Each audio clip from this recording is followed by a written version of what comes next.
Mungkin sedikit update anak sendiri seperti apa kok? Apanya? Namanya sendiri dan sudah pulang ke rumah. Jatuh loh. Jatuh. Gua benerin dulu nih. Benerin dulu. Bentar, Jaki. Ya. Jaki.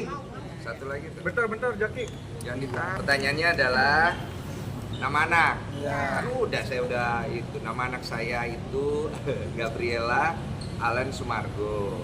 Jadi Gabriela itu adalah nama yang aku dapat waktu aku ada kerja di Itali dan istriku sempat minta aku doain dia dan babynya masih dalam perut di salah satu gereja Dome ya kalau saya nggak salah tuh, saya lupa namanya, gereja yang udah tua lah, dan istriku pernah datang ke sana. Jadi pada saat saya berdoa itu tak kenapa ada di dalam pikiran saya nama itu muncul.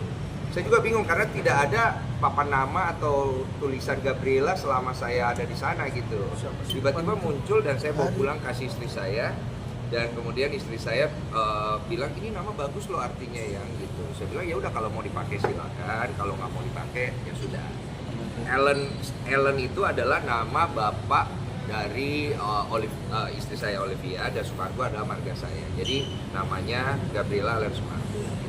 Ada lagi? Menjadi ayah siaga seperti jadi ayah. Jadi ayah siaga Gimana nih? Aku jadi bapak itu saya baru merasakan yang namanya kenapa bapak-bapak tuh suka kecapean kalau udah punya anak pertama. Jadi mau nggak mau ternyata kita harus nemenin bantu istri pada saat malam ke subuh, karena si anak ini, bayi ini dia tuh baru aktif di malam ke subuh. Jadi aktif banget. Jadi kadang-kadang kasihan juga sih kalau aku lihat wanita-wanita yang hamil itu dia kan harus menyusui ya. Ini aku baru belajar nih jadinya. Dia menyusui. Nah si anak ini nggak ada yang ngejaga. Nah kalau si anak ini nggak ada yang ngejaga kan dia harus ngejaga anak itu sembari pompa ASI. Kadang-kadang ada bayi yang nggak mau langsung minum dari ibunya punya itu ASI, ya. iya. Nah anak saya termasuk yang nggak terlalu mau. Jadi dia maunya tuh dari Pompa. botol, jadi mesti dipompa dulu. Setelah udah dipompa, baru dia minum dari situ, dia lebih senang. Jadi pada saat malam, ya aku sempetin bantu. Mengakibatkan saya sakit kepala karena kurang tidur. Ya bentar lagi kayaknya saya migrain ini. Tapi nggak apa-apa sih, selama beberapa bulan ini saya cukup happy karena saya melihat anak saya ini menjadi penghiburan buat di keluarga gitu, apa ya istilahnya ya. Bawa sukacita gitu, karena kan prosesnya juga nggak gampang ya. Cukup lama, 4 tahun, akhirnya Tuhan kasih, dan kita melihat ini sebagai suatu anugerah. Kakinya sebelumnya kan bengkak nih pas lagi mau melahirkan, terus Si Olive, ya? sekarang udah mulai membaik, tapi malah minder. Kenapa kok mungkin? Jadi Ci Olive ini kan sempat kakinya bengkak pas habis melahirkan. Terus dia tuh bingung, kok kakiku tambah bengkak, harusnya pas hamil bengkak. Ini setelah melahirkan bengkak.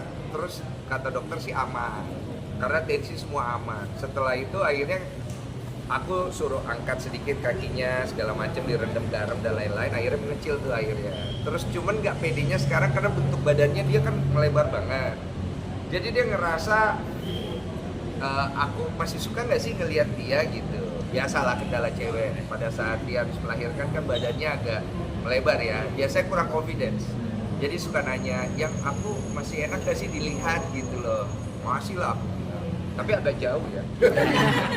Gak bercanda. Tapi Udah bisa alam- ngelihat perjuangan si Olive dari selama 4 tahun ini, terus akhirnya sekarang punya baby, gimana sih? Maksudnya perasaan lebih detail Perasaannya gitu, ya. lebih. Saya tuh dalam. jujur saya terharu dan bangga melihat bagaimana istri saya berjuang dan berkomitmen untuk punya keturunan. Karena yang paling besar perannya pada saat itu adalah istri. Istri saya tuh bagaimana dia udah, jadi gini, dia tuh keguguran 3 kali. Berarti 3 kali dikuret. Dikuret itu untuk wanita itu meninggalkan luka di daerah rahim. Semakin sering dikuret, rahimnya akan semakin menipis. Dan itu bisa menimbulkan penyakit dan juga permasalahan berikutnya. Dia berani ambil resiko. Makanya saya bilang seorang wanita itu ketika dia mengandung, suami harus tahu bahwa pengorbanannya besar. Jangan sampai akhirnya kita melupakan hal itu dan bersikap, ya udahlah itu kan urusan lu. Kan hamil tuh ya kerjaan lu, jangan kayak gitu. Karena pengorbanan dan resiko yang mereka harus jalani juga gede. Itu saya bisa lihat di Olive. Dan akhirnya membuat saya ya tanpa harus mencoba membangun image peduli, ya peduli sendiri gitu. Karena melihat pengorbanan itu. support saya sebenarnya nggak banyak, cukup memberikan waktu untuk istri terutama pada saat malam. Jadi di sela-sela saya kerja, walaupun saya lagi syuting film juga nih, kadang-kadang pulangnya malam bisa jam 9 jam 10, saya usahain saya ada waktu dulu nih buat istri saya, tidak langsung istirahat.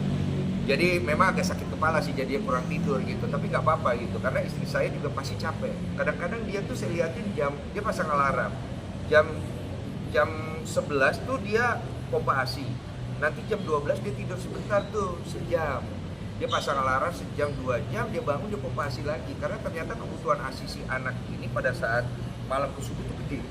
Jadi saya juga nggak tega lah kalau dia sendirian, jadi paling saya nemenin ya jam 2 jam 3 saya tidur lah gitu, jadi saya bisa bangun untuk kerja, itu aja sih. Alami baby blues nggak? Hah? Alami baby blues nggak? Nah itu dia tuh, kita sempat ngobrolin kemarin masalah baby blues, ternyata Olive nggak ngalamin karena mungkin baby blues ini terjadi dikarenakan si suami kurang memberikan waktu sih sebenarnya. Jadi si istri ini udah keburu stres karena ngurusin bayi yang masih kecil, apalagi bayi pertama gitu, itu berat kan. Dia belum terbiasa, belum dia harus pompa ASI, bersihin popoknya, terus kalau dia nangis itu harus dikerjakan secara bersamaan. Makanya peran daripada suami itu penting juga. Nggak harus sebesar itu, tapi dia ada di situ minimal bantu-bantu dikit itu udah bikin si istri senang. Dan itu baby bluesnya akhirnya mungkin nggak kambuh sih, nggak keluar gitu loh. Itu aja. Kodensu, menurut Kodensu mungkin perasaan dan kesiapan Ci Olive pertama kali jadi ibu ini gimana? Perasaan dan kesiapan Ci Olive nih udah dapet kesiapan gitu. ya. Aku pikir dia sangat happy ya. Aku bisa ngelihat bagaimana dia coba, maksudnya gini, kami ini kan terhitungnya pasangan selebriti lah ibaratnya. Pastikan mudah buat kami, apalagi kami punya uang untuk bisa menggampangkan proses itu. Tapi Olive tidak, dia tetap mengambil peran sebagai ibu, coba untuk memberikan ASI eksklusif terbaiknya selama beberapa bulan ke depan.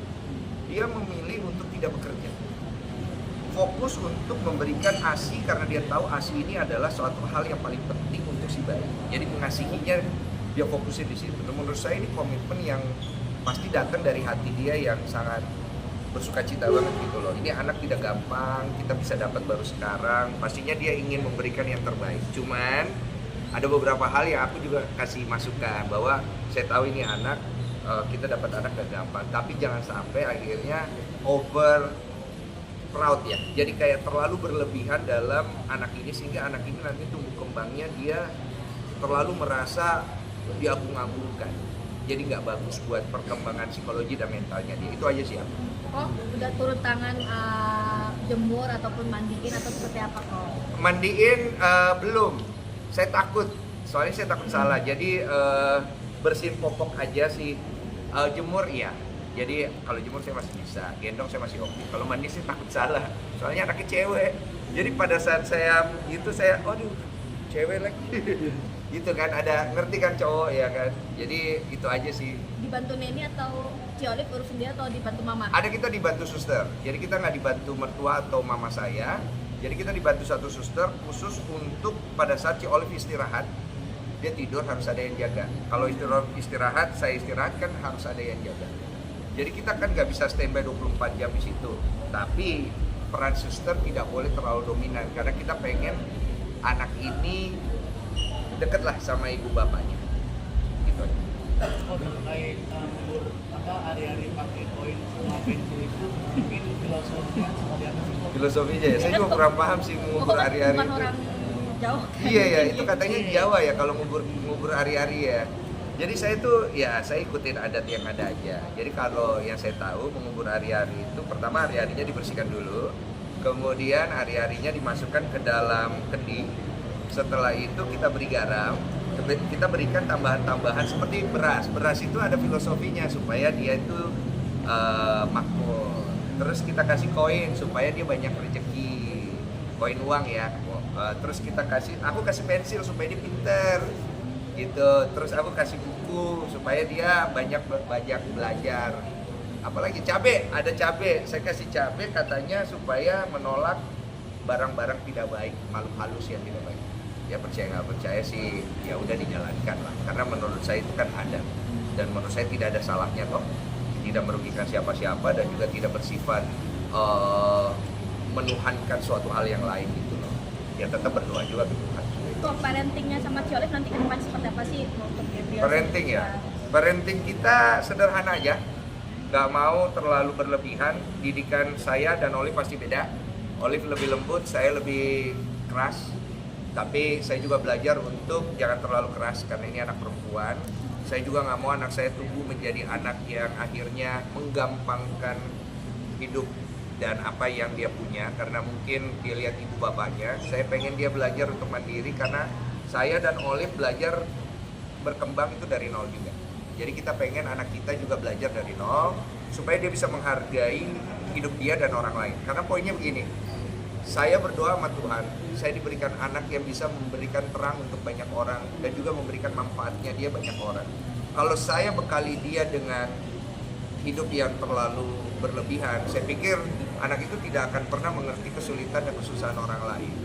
Dan dia harus belajar untuk menghargai hidup dia dan orang lain. Dan saya pikir hal seperti disiplin dan juga kesulitan ya, bukan kemudahan yang harus kita berikan kepada dia supaya dia tumbuh kembangnya juga kuat. Tahun ini akan pindah rumah juga kok? Oh, tahun ini belum. Tahun depan kalau udah jadi mungkin pindah. Oh, dan kalau nggak salah babynya ini telinganya agak caplang, bener nggak sih? Iya. Terus katanya rezekinya, Caplang gimana tapi sih ya? rezekinya lancar. Katanya rezekinya Iya. lancar. Tapi Iya. Kodensu, nah iya gimana tuh Kodensu? Percaya nggak atau gimana Saya kalau sih dari nggak kamu tahu sendiri? ya kalau masalah rezeki ya. Katanya ada yang bilang telinganya besar, caplang. Saya caplang nggak sih itu kan? Pintar ya. Pintar katanya, pintar. Katanya rezekinya bagus. Terus ada yang bilang bayi naga yang lahir di tahun ini rezekinya bagus. Saya aminin aja.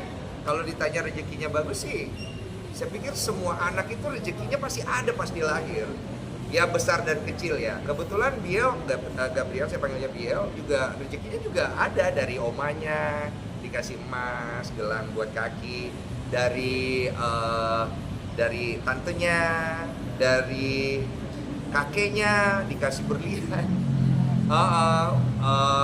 Makanya saya bingung nih, anak kok baru lahir udah kaya ya, saya bilang ya.